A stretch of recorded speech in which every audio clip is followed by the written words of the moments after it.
노팅엄 포레스트와 토트넘 호스퍼 간의 맞대결은 두 팀 모두에게 중요한 의미를 지닌 경기였다. 노팅엄 포레스트는 현재 프리미어리그 순위표에서 4위를 달리고 있어 상위권 경쟁에서 유리한 고지를 점하고 있다. 반면 토트넘은 최근 부진을 만회하고 상위권과의 격차를 줄이기 위해 반드시 승점 3점을 노려야 하는 상황이었다. 토트넘은 킥오프 휘슬이 울리자마자 경기 주도권을 쥐고 공격을 시도했으나 노팅엄 포레스트의 두터운 수비 라인과 빠른 역습 전개에 번번이 막혔다. 결국 토트넘은 전반 28분 미드필드 지역에서의 볼 소유권을 스펜스가 허무하게 내주며 실점 위기를 맞았다. 노팅엄은 이 공을 곧바로 엘랑가를 중심으로 빠르게 전개했고 엘랑가는 침투와 마무리까지 완벽하게 해내면서 노팅엄의 선제골을 안겼다. 이후 토트넘은 동점골을 위해 공격 라인을 더 높게 올렸지만 노팅엄의 조직적인 수비와 골키퍼 셀스의 안정적인 선방 앞에서 좀처럼 결정적인 기회를 만들어내지 못했다. 전반 26분에야 토트넘이 노팅엄 수비의 일시적인 방심을 파고들어 슈팅 기회를 얻었지만 각도가 좁은 상황에서 날린 슈팅을 셀스가 깔끔하게 막아냈다.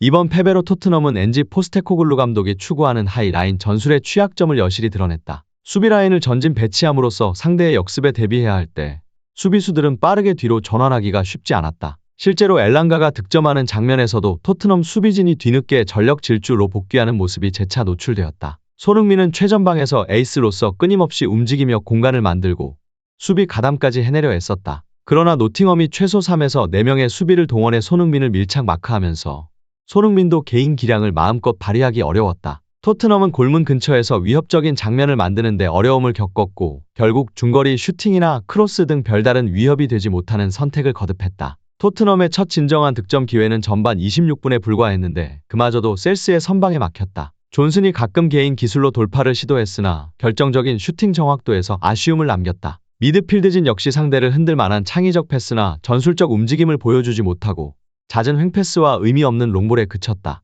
포스테코글루 감독은 시즌 내내 4-3-3 포메이션을 고수하고 측면 수비수의 공격 가담을 강조해왔다. 그러나 노팅엄처럼 수비를 단단히 구축하고 빠른 역습을 노리는 팀을 상대로는 과감한 하이 라인 전술이 치명적 약점으로 작용했다. 필요하다면 3-5-2나 4-4-2 등 상황에 맞는 좀 더 안정적인 전술 변화를 꾀해야 한다는 지적이 이어진다. 하지만 포스테코글루는 여전히 공격적 축구가 토트넘의 성공을 이끌 열쇠라 믿고 있으며 이에 대한 회의적인 시선도 커지고 있는 상황이다. 손흥민은 팀 공격의 핵심이자 리더로서 공격뿐 아니라 공수 전환 시 수비까지 적극 가담했다. 이러한 투지 넘치는 플레이는 동료들에게 긍정적 영향을 주지만 상대가 손흥민만 집중 견제할 경우 토트넘의 다른 공격 자원들이 과연 차별화된 해법을 보여줄 수 있는지가 문제다. 결국 손흥민 한 명에게 공격 패턴이 지나치게 의존되면서 상대 수비가 손흥민을 효과적으로 봉쇄할 때마다 토트넘 공격은 길을 잃는 모습이 반복되고 있다. 노팅엄 포레스트는 이번 1-0 승리로 4위라는 현재 순위가 결코 우연이 아님을 다시금 입증했다.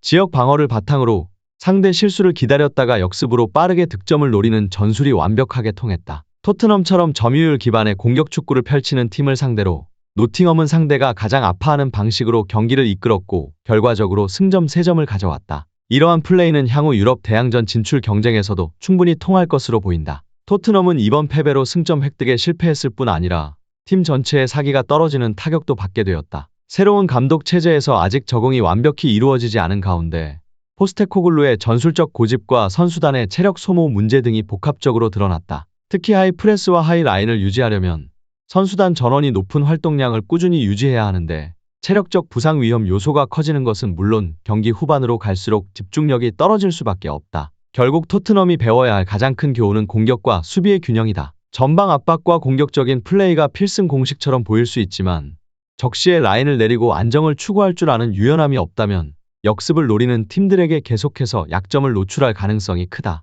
또한 공격 패턴 역시 손흥민에게 지나치게 의존하기보다 중원에서의 창의적인 패스, 세트피스 활용, 측면과 중앙 간의 유기적인 연계를 통해 보다 다채로운 방식으로 득점을 노려야 한다. 반면 노팅엄 포레스트는 이번 한 골차 승리로 팀 색깔을 더욱 공고히 했다. 많은 점유율이나 화려한 공격 전개 없이도 틈을 기다려 확실히 공략하는 축구로 상위권 팀들을 긴장하게 만들고 있다. 4위라는 순위가 말해주듯 시즌 후반에도 이 기세를 유지한다면 유럽클럽 대항전 진출 가능성도 충분하다. 결국 0-1로 패한 토트넘은 볼을 점유한다고 해서 이기는 것이 아니다 라는 축구의 진리를 체감했다. 특히 스펜스의 미드필드 지역볼 소유권 상실이 치명적 실점으로 이어진 것은 하이라인을 구사하는 전술에서 작은 실수가 얼마나 큰 위험인지 여실히 보여주는 장면이었다. 포스테코글루 감독이 기존 전술을 계속 고수할 것인지 아니면 보완책을 마련할 것인지가 향후 토트넘의 성적을 좌우할 중요한 분수령이 될 것으로 보인다. 또한 선수단의 체력 분배와 부상 관리는 하이프레스 축구에서 빼놓을 수 없는 요소이기도 하다.